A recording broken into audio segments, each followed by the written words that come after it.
All right, guys, I'm working on a 1986 Dodge w150. It has the 5.9 in it, 360, dual pickup in the distributor, just standard coil, voltage regulator, the ECU, electronic control unit, and then the relay. All right, I had a no spark, no start scenario. Well, it was old. I never replaced a distributor to pick up or anything like that in it. So I had an issue with it.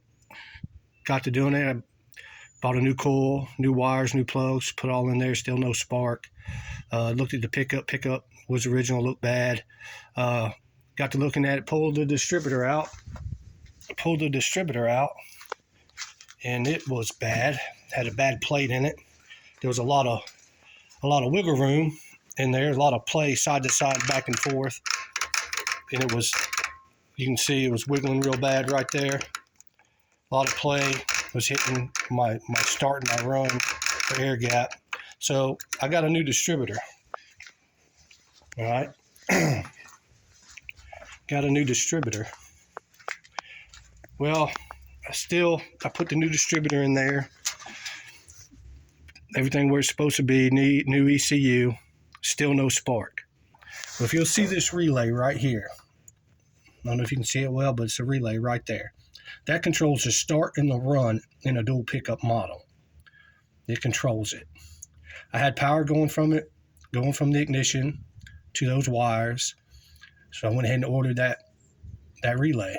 Put that relay in, and it fires right up.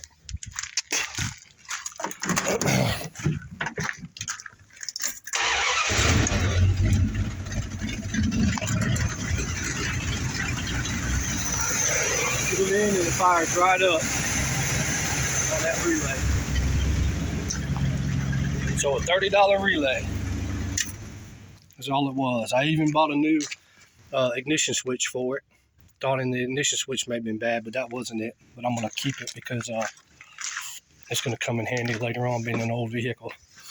But that's it, guys. So if you have a no spark, no start issue on these older Dodges, 86, 72 to 86, dual pickup model, dual pickup distributor, check that relay first. If it's old, like mine was the original, it was old, it's easy to see. 3 on the top, 2 on the bottom. It's easy to see. It's old. So that's it, guys. Just check that relay first before you spend all that money. Check that relay. As long as you got power when you turn your key forward, your key switch forward, as long as you have power going into it, and then check it. All right. Thanks for watching.